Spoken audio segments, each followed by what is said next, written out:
Olá, sou o José Duarte, jornalista esportivo, editor do canal Toque de Craque Oficial. Peço a você que deixe o seu like, curta, compartilhe, comente, se inscreva no canal, acesse o sininho de notificações, acompanhe a nossa rede social na descrição do vídeo.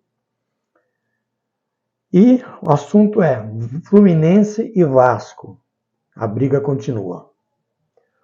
Nós vamos falar desse assunto hoje. O Vasco entrou ontem no STJD, da Federação Carioca de Futebol, com um recurso pedindo a anulação da partida Fluminense e Vasco, realizada quarta-feira no Maracanã, em que terminou 0-0.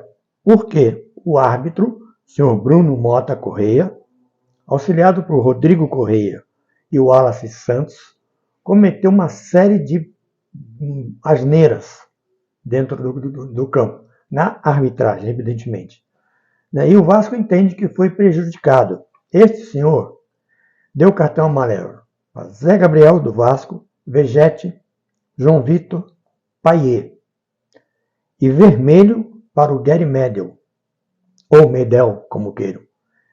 Deu amarelo para Felipe Melo, do Fluminense, John Arias, Paulo Henrique Ganso, André, e vermelho para o Thiago Santos. No entender do Vasco da Gama, a distribuição dos cartões, tanto amarelo como vermelho, foi injusta. Não obedeceu a um critério de regra de futebol. E por isso o Vasco entende que os dois clubes foram prejudicados e pede a anulação da partida. Eu nunca vi acontecer. Confesso que com 40 anos de jornalismo esportivo profissional, nunca vi acontecer anulação de esporte. Se eu vi, eu não lembro. Mas eu acho que não vai dar em nada, porque o STJ só vai se reunir na terça-feira que vem, depois da rodada desse fim de semana, hoje e amanhã.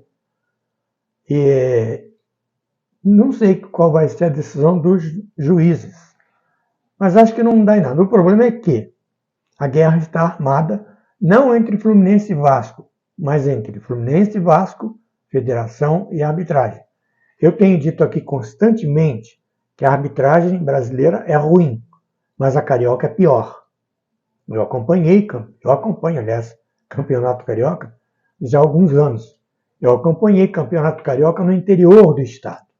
Eu vi, não vou dizer o clube, mas eu vi um determinado jogo em que, ao terminar o primeiro tempo, quando os jogadores de um clube entraram para o vestiário, não conseguiram ficar porque estava cheio de inseticida.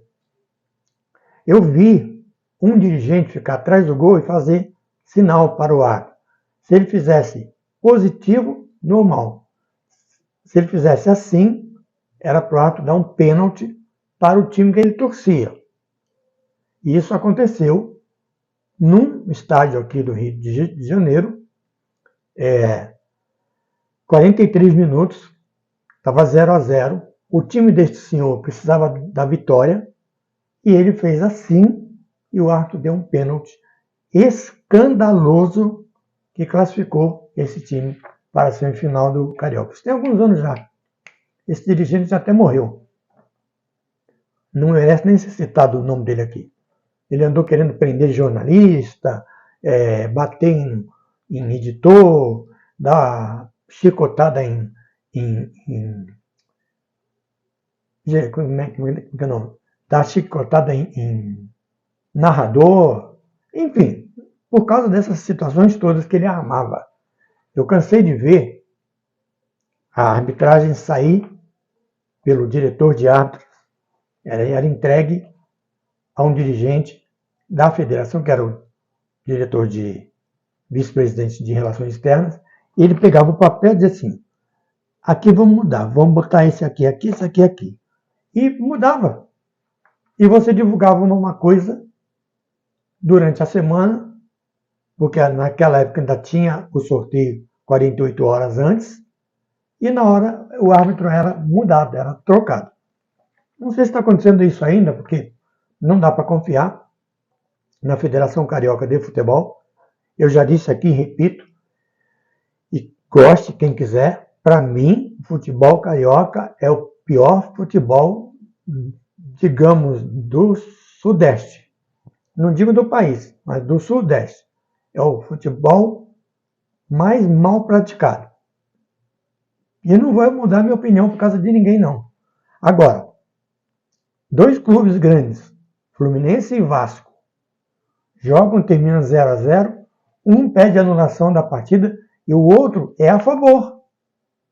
É a favor. E a federação vai ter que se virar. Não adianta explicar depois do erro cometido, não adianta explicar, botar imagem, áudio, VAR, essas coisas todas, que aí não adianta mais. Aliás, o VAR só funciona nos clássicos, no Maracanã. Nos outros jogos, no Carioca, não tem VAR. Os times pequenos não tem VAR. E aí que eu fico assustado. Porque entra dinheiro de patrocinador, entra dinheiro do direito de arena, entra dinheiro de venda de ingresso, entra dinheiro de filiação de clube, entra dinheiro da emissora que detém os direitos de transmissão e não tem dinheiro para botar VAR nos jogos todos. É só nos clássicos, no Maracanã. Nem no Engenhão tem VAR. Só no Maracanã. Então é um assunto que vocês me desculpem a expressão, já me encheu o saco esse assunto de arbitragem, que há 2 anos que a gente vem falando aqui no Toque de Crack, que a arbitragem é ruim, que é corrupta, que é mal preparada, que é mal intencionada, que tem árbitro que precisa parar. Esse então, Bruno Mota, já é para ter parado há muito tempo. Agora, no próximo fim de semana, quem vai apitar é Wagner do Nascimento, que é outra coisa triste. Outra coisa triste, que já é para ter parado há muito tempo. Wagner do Nascimento Magalhães, ou Magalhães do Nascimento, o nome dele não interessa. Enfim, isso é o Campeonato Carioca, que não é de hoje. Não é de hoje que está assim. Entrou o presidente, saiu o presidente, não mudou nada. O Rubinho manteve a mesma linha de direção de seu antecessor. No início estava tudo muito bem, agora não está mais. Todo mundo sabe que o Rubinho é torcedor do Bangu, o Rubens Lopes, presidente da federação, mas ele se perdeu.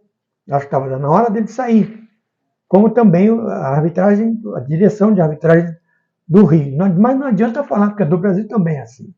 A Comissão Nacional de Arbitragem é igualzinho às comissões dos estados, ou até pior. Mas a verdade é que um clássico no Maracanã, que deu um pouco mais de 40 mil pessoas, para um estádio que tem capacidade para 78, termina em 0-0. O árbitro dá 1, 2, 3, 4 amarelos para o Vasco e um vermelho. 1, 2, 3, 4 amarelos para o Fluminense e um vermelho. E não explica os critérios. E na súmula está uma coisa tão mal escrita, mal feita, que é só entrar no site da federação e ir lá em súmulas. Você vai ver o que o árbitro escreveu. Ninguém entende o que ele escreve, porque é feito à mão. À mão. A súmula, o relato do jogo é feito à mão. E tem árbitro aí que precisava voltar para o Sobral, antigo Mobral, mistura de Mobral com Sobra. Sobral. Mobral não existe mais, mas tem árbitro aí que vou te contar, hein? Difícil de entender a letra deles. E esse aí é um deles, o seu Bruno Mota Corrêa. A letra dele é horrorosa. Mas a verdade é essa. Os clubes estão descontentes. Fluminense, o Vasco quer a anulação da partida, o Fluminense apoia, querem jogar de novo. Eu acredito que não vai acontecer. Como eu disse no início, eu nunca vi, nesses 40 anos, não me recordo de alguma federação ou da própria CBF ter anulado algum jogo por causa de arbitragem. Não me recordo. Vou até pesquisar nos meus compêndios aqui, mas eu não me recordo de ter visto isso. Não. E eu acho que não vai acontecer, vai ficar por isso mesmo e vai continuar acontecendo. Erro em cima de erro, e piores, até o final do campeonato. Carioca vai emendar com o brasileiro, que é outra bandalheira, e ninguém aguenta mais isso. Aí quando eu falei aqui que para as finais para a final da Copa do Brasil, as finais, e do Campeonato Brasileiro, os jogos principais, deveriam trazer árbitros de fora do país, não digo Argentina, Uruguai, mas perto aqui, Chile, Paraguai, Venezuela, trazer árbitro de fora. Alguém me criticou, disse que eu estava maluco, que não tem jeito, que são piores. Não são, não. Não são, não. Tem árbitro ruim em todo lugar. Mas a Argentina tem bons árbitros, que já apitaram no Brasil. Uruguai, Paraguai, a Venezuela tem um venezuelano, Jesus Valenzuela, muito bom árbitro. Traz ele para apitar clássico no Rio. Mas eles não querem gastar. Não querem gastar com VAR. Aí fica nisso aí, nessa situação que já está ficando enjoativa de falar, dá a impressão que a gente não tem assunto, mas não é isso. É que cansa. Cansa de falar, mas mensalmente, você tem que vir aqui e dar uma pancada em arbitragem, porque seja paulista, seja carioca, mineira, gaúcho, brasileiro, de vez em quando tem uma droga, uma bagunça, um escândalo. Antes de terminar, eu quero pedir desculpa a vocês, porque eu estou com um problema de saúde na garganta, que me trava a voz e às vezes me faz gaguejar. Não é sempre, mas uma vez ou outra, eu gaguejo na frente das câmeras. Você falando comigo fora daqui, não vai ver nada. Mas aqui às vezes já aconteceu. Então é isso que está acontecendo. Eu espero corrigir esse problema logo, nos próximos dias. Estou fazendo tratamento médico, mas está me prejudicando muito e eu estou ficando muito preocupado. Inclusive, peço oração de vocês. Se você gostou do vídeo, se inscreva no canal. Paz e bem.